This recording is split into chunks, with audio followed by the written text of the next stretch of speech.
Paano mo sinulat yung Serena? So, may sari-sari store kami.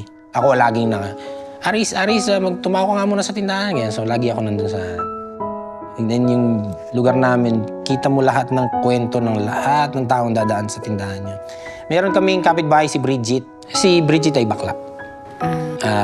Naka-miniskirt, naka-high heels kahit na puro bato-bato yung daan sa amin. Lagi siyang kinakantsawan, fully made up.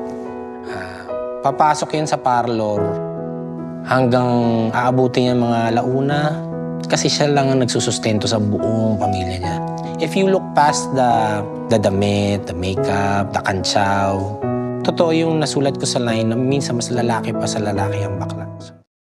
Paano mo sinulat yung Serena? So, may sari-sari store kami.